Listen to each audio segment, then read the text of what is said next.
We're going to start off doing our practice of our patterns. A pattern is something that repeats itself over and over and over again. When you have one thing, like a line, you draw that same line over and over again to create a pattern. So we're going to move this to the side, and I'm going to show you how to fold your paper in half. First, we're going to fold it this way.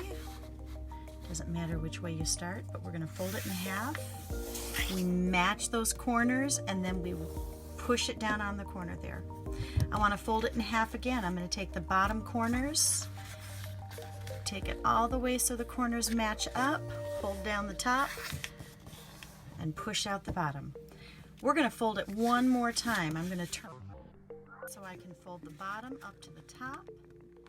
If you fold it in half 3 times, then you are going to end up with 8 sections in your paper. All right, now I have given you instructions to practice these line patterns. The first one we're going to practice are straight lines. Remember, straight lines can go side to side, left to right. They can go up and down. They can go diagonally. So in this section up here, draw a straight line and then create a pattern of straight lines. Now I'm actually not doing a great job of parallels, so mine are getting closer together there. That's okay. Maybe I'm going to try keeping them the same distance apart every time, practicing my patterns of my lines. You'll notice that I also included a cross of 2 lines. So I'll have some lines that go left to right, and then I'll have some lines that go vertically, top and bottom. The next one down in this section is going to be the zigzag. You can do your zigzags any way you want. Zigzags, when you go left to right, go up, down, up, down, up, down. You might have it bigger. Now to create the pattern, I have to follow the same up and down. This is a little challenging. If you're using a pencil, you can erase. You can do several copies of this to get some practice in. A pattern repeats itself more than twice.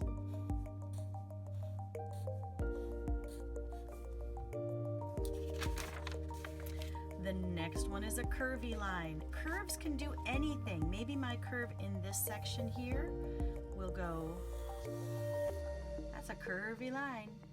So now I have to go in a pattern, try to stay in this little box. Now if I run out of box, if I'm an advanced artist, I'm not going to go any lower than that line right there. So if I run out of space, I'm just going to pretend it keeps going. Maybe bring it up, whoop, right there. Another thing up here, because I don't want to go into the other box. So a curvy line pattern.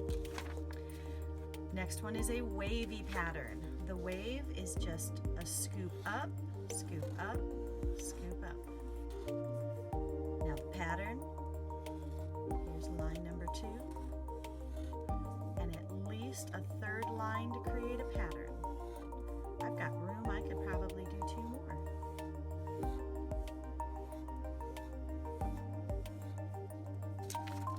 The next one we have are the bumpy lines. I got a little advanced on this one, guys. Yours doesn't have to look like this, but it can. We're just going to do a bumpy line. And to create the pattern, you can go straight above it and just make another bumpy line. 3rd line for the pattern. I actually did my bumps opposite. Whoops, I ran out of space. The bottom left is the loopy line. Let's do a loopy line. And once you have a nice loopy line, I'm going to turn my paper to make it easier. I might even cross them, and that's okay too, because that pattern. Or my loops can be above each other. I don't have enough room to make a pattern. The last one, I want you to see if you can combine some of your patterns. I had 2 lines, then I added bumps and a zigzag. In this example, I did loopy lines and then I put straight lines inside of them. So just take a look. What can you create? And if you do more than one paper, share them all with me. I want to see how you're practicing and how you're exploring and experimenting with your lines and your patterns.